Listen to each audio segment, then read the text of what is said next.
Boom, let's go. Alright guys, so today I'm going to talk about communication and the importance it has on our personal relationships. I'll say personally I've had drastic improvements in my personal relationships once I began to self-reflect and to really look at the cause of turbulence in my relationships. More specifically, I'll say my mom, my sister, those people that I live with.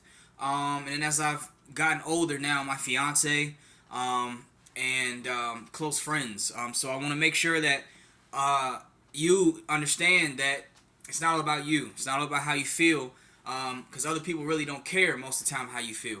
And if you're having situations like myself where you find you're consistently having kind of these little arguments or just disagreements with the same people that you love, but you just give up. You're like, well, I'm always arguing with this person. It's communication. It's listening, and it's the way we speak. So communication.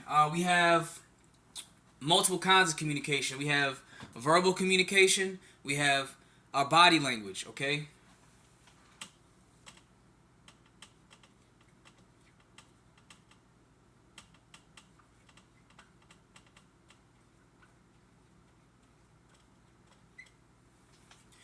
A lot of times we're focused on this here.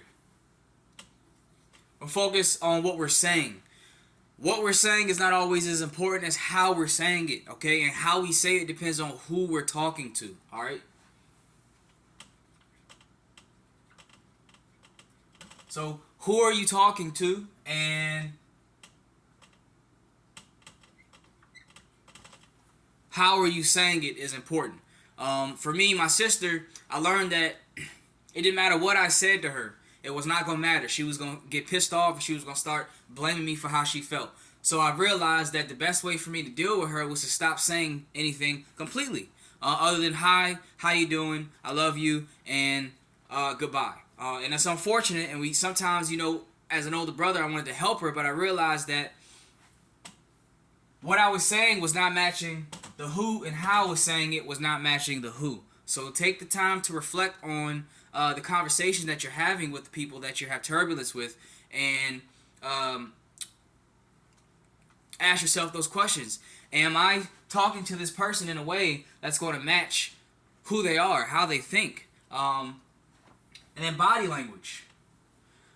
How are you standing? Are your shoulders back? Are your shoulders up? Are you looking around? See, we have these feelings inside, and they're impacting our body language as we're dealing with people. But on the other side of things, that other person is now receiving energy from you. So it's important that we match the body language of who you're talking to, okay? Let's say you're talking to a timid person, right? You're kind of shy. I'm not shy, right? But I learned that being too charismatic is sometimes scare people, right? So sometimes it's okay to match that timidness of another person. Make them comfortable. Get them open, so that way they're more receptive to what it is that you have to say, all right? So by matching that body language to who you're talking to, now that person becomes more receptive,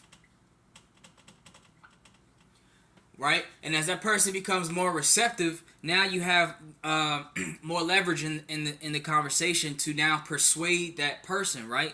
I'm not saying manipulate that person. Persuasion and manipulation is two different things. But in order to get what you want in life, you got to be able to get people to move in certain directions. If you want to be a leader, you need to be able to persuade your followers that you're the one they can trust, right? So it turns out that all this has to do with trust.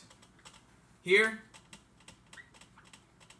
trust, okay? People need to trust you emotionally and physically and also mentally, okay? And it's going to go back to how you communicate and how you deal with people. And the only way you can figure that out is by reflecting on your experiences and figuring out your weaknesses and your weak points and how you deal with people. That's the only way you'll get better with your relationships in life is figuring out who you are and how you specifically deal with people, and then adjust it as you need to.